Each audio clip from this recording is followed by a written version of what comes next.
बस यही सब है। यही मेरी जिंदगी भर की जमा पूंजी है। खानदान का सबसे गरीब आदमी हूं मैं। मेरी जिंदगी इसी सामान में गुजरी है और अब तो बेटी भी चली गई। ऐसा मत कहो बेटा, अब तो बच्ची भी सेहतमंद हो गई है। शुक्र है अल्लाह का, शुक्र है। मुझे गलत मत समझना, लेकिन एक बात तुमसे पूछना चाहता हूँ। तुम जर्मनी जाकर वहीं क्यों नहीं रह जाते? फरीदे के करीब भी रहोगे इस तरह। भाई, मेरे ऊपर बहुत ज्यादा कर्ज है। मैंने आपको कई बार बताया है कि वो लोग मुझे वहां रहने नहीं देंगे।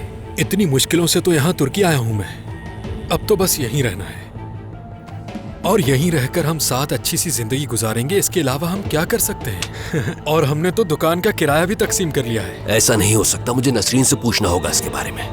हम एक साथ कैसे रह सकते हैं? जब फरीदे यहाँ पर थी तो कितना अच्छा था भाई। अब तो मैं बिल्कुल अकेला हो गया हूँ। हाँ, एक बेटी तो पहले ही चली गई, कम से कम दूसरी बेटी के साथ तो रहने दे। भाई देखिए, मेरी बात सुने। मैं उरूज से कुछ नहीं कहूंगा, मैं बस उसके पास रहना चाहता हूं। उरूज ने फरीदे की बहुत मदद की है, हमेशा उसका साथ दिया है। उसका दिल बहुत बड़ा है और उसके लिए कुछ करने का दिल चाहता है मेरा। मगर खून के रिश्ते अलग हैं और जिंदगी के अलग। उरूज की ही वजह से फरीदे को नई जिंदगी मिली है। हेलो उमर साहब, कैसे हैं आप? आयला कैसी है? इरफान, बिल्कुल ठीक हूं मैं। अगर आयला के बारे में बात करना चाहते हो तो उससे जाकर खुद बात कर लो। इस तरह चीजें ठीक नहीं कर सकते तुम कभी। आप बिल्कुल ठीक कह रहे हैं। मैं उसे फोन कर रहा हूँ लेकिन वो कोई जवाब नहीं दे रही। ये तो होना ही था। दिल जो तोड़ा है तुमने उसका। देखो इरफान, पछताने का कोई फायदा नहीं है। अपनी गलती को सुधारने का कोई रास्ता निकालो। अगर इसी तरह इंतजार करते रहे तो ये वक्त गुजर जाएगा और तुम्हारे हाथ कुछ नहीं आएगा, खाली हाथ रह जाओगे। मैं ये सब ठीक करने के लिए अपनी तरफ से पूरी कोशिश करूंगा, कोई रास्ता निकालूंगा। वैसे मुझे नहीं पता कि इस तरह के मामलात किस तरह ठीक किए जाते हैं। कोशिश करते रहना चाहिए।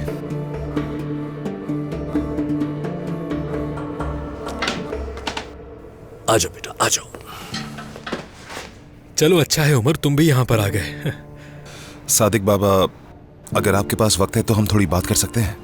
जरूर, चलो फातिह, अब तुम जाओ। मैं ये सारा सामान घर पर छोड़ देता हूँ। बेटा, मैंने तुमसे कहा था ना, पहले मुझे नसरीन से बात करनी होगी।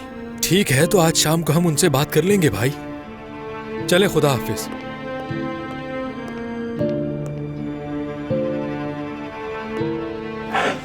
हाँ कहो, मैं सुन रहा हूं तुम्हें।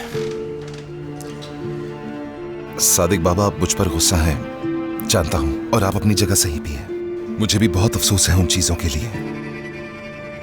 यकीन करें कि उस वक्त शदीद गुस्से में था और जो अल्फाज इस्तेमाल किए मैंने, वो ये नौयत इख्तियार करेंगे सोचा नहीं। तुम्हें अपने गुस्से पर काबू नहीं रहा और तुमने एक ही लम्हे में मेरी बेटी और मेरी इज्जत को कुर्बान कर दिया तुमने। हर किस पे नहीं, लेकिन सादिक बाबा, तुर्कान के जाने के बाद समझ नहीं आ रहा कि क्या करूं मैं। उमर, तुम्हें अपने गुस्से और अल्फाज पर गौर करना चाहिए था। तुर्कान और हम वो लोग हैं जो खास तौर पर अपनी इज्जत की वजह से हर जगह पहचाने जाते हैं। जी हाँ, मगर दरअसल मैं भी बहुत बिखर गया हूं सादिक बाबा। सोचने समझने की सलाहियत खो बैठा हूं। आज अगर तुर्कान इतनी मजबूत है तो वो आपकी परवरिश और तरबियत की वजह से है। मुझे हमेशा खुद से शिकायत रही है कि काश तुर्कान की तरह मैं भी मजबूत और अपने फैसलों पर कायम रहने वाला होता। अगर आगे कदम बढ़ा लेता तो पीछे ना हटता कभी। उमर, तुम्हें अंदाजा भी है तुम क्या कह रहे हो? यहां तुम उसकी तारीफ कर रहे हो या शिकायत कर रहे हो?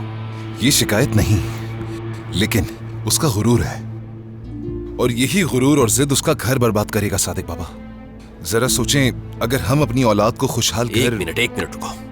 तुमने खुद अपनी बेटी को चुना था, तो आप उसकी जिम्मेदारियां तुर्कान पर डालने की कोशिश मत करो। मैं किरास की बात नहीं कर रहा हूं। तो फिर